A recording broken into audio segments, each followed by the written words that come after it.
নমস্কার বন্ধুরা, অন্নপূর্ণা কিচেন হাউসে সবাইকে স্বাগতম।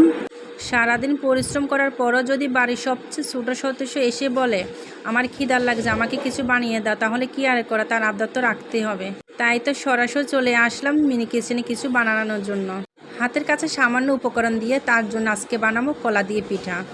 তো কলা দিয়ে পিঠা বানানোর জন্য প্রথমে আমার লাগবে আটা, চিনি আর কলা। প্রথমে আমি আটা আর চিনি কলা একসাথে গুলিয়ে নেব। আমার এই মিনি কিচেনে বাসনপত্র যদি আপনাদের পছন্দ হয়ে থাকে আপনারা অবশ্যই নিতে পারেন। আমি ক্যাপশনে নাম লিংক দিয়ে দিব। আর ধন্যবাদ জানাই রেশমা খাতুন আপুকে আমাকে মিনি কিচেনের জন্য সুন্দর বাসনপত্র দেওয়ার জন্য। আর এখানে আমি পরিমাণ মতো আটা, চিনি, লবণ দিয়ে ভালো করে গুলিয়ে নেব।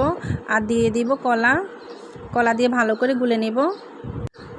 এই মিনি কিচেনের রান্না যদি আপনাদের কাছে ভালো লেগে থাকে অবশ্যই লাইক, কমেন্ট, শেয়ার করবেন।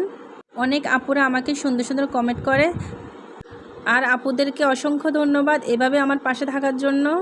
এখন আমি সমস্ত পিঠা এক এক করে তেলের মধ্যে দিয়ে দিব। এখন অনেকে এসে আবার বলতে পারেন এগুলো ভিডিও করার কি আছে। আসলে কিছু কিছু ছোটোখাটো মুহূর্ত আমাদের সময়কে পাল্টিয়ে দেয়।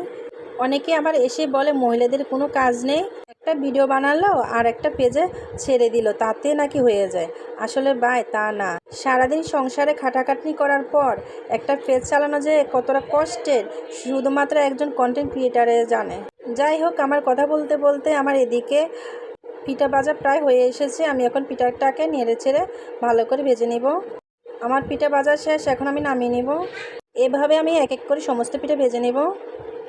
আর আজকে আমি মিনি কিচেনে যার জন্য পিঠা বানালাম তার রিভিউ। সে খুব সুন্দর হয়েছে, আমি কালকেও খেতে যাবো। ধন্যবাদ সবাইকে এভাবে আমার সাথে থাকার জন্য। আবারও দেখা হবে আগামীকাল। এ পর্যন্ত সবাই ভালো থাকুন, সুস্থ থাকুন। সবাইকে ধন্যবাদ।